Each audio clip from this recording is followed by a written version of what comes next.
Hi, welcome to Amli kitchen. வெள்ளை மூக்கட்டில் போட்டு குழம்பு வைக்கிறான். அதுக்கு தேவையானது சின்ன வெங்காயம், தக்காளி, இஞ்சி பூண்டு, பச்சை மிளகாய், கருவேப்பிலை, முருங்கைக்காய், கத்திரிக்காய், உருளைக்கிழங்குலாம் கட் பண்ணி போட்டிருக்கேன்.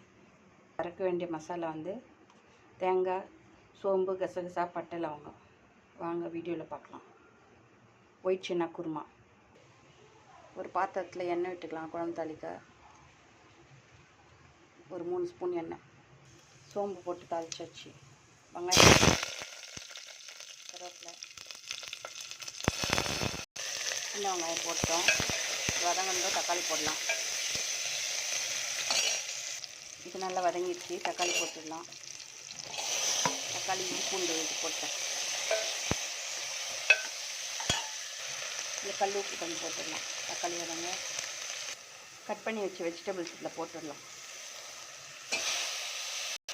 வெஜிடபிள்ஸ்லாம் போட்டாச்சு. இது கொஞ்சம் நேரம் வதங்கினதும் மஞ்சள்தூள், மிளகாத்தூள்லாம் போட்டுக்கலாம். காய் வதங்கிச்சு. மஞ்சள் பொடி போட்டுக்கலாம். மிளகாப்பொடி போட்டுக்கலாம். குழம்பு மிளகாத்தூள் 2 ஸ்பூன்.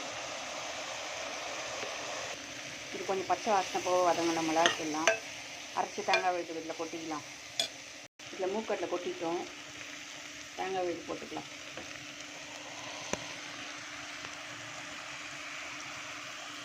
இதுக்கு தேவையான தண்ணி கொட்டிக்கலாம். அதில் வெஜிடபிள்ஸ்லாம் வேகணும். வெள்ளை சாதத்துக்குது, அதனால் கொஞ்சம் தண்ணியாக இருந்தால் தான் நல்லாயிருக்கும். இட்லி, தோசை, சப்பாத்திக்குனா கொஞ்சம் திக்காக இருந்தால் பரவாயில்ல. சாதத்துக்கு கொஞ்சம் தண்ணியாக இருக்கணும்.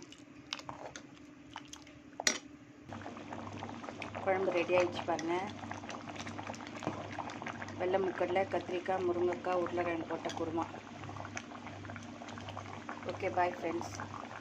அம்லி கிச்சனில் நான் போடுற வீடியோலாம் உங்களுக்கு பிடிச்சிருந்தா சப்ஸ்கிரைப் பண்ணுங்கள், ஷேர் பண்ணுங்கள், பெல் பட்டன் அமுத்துங்க. ஓகே, பாய்.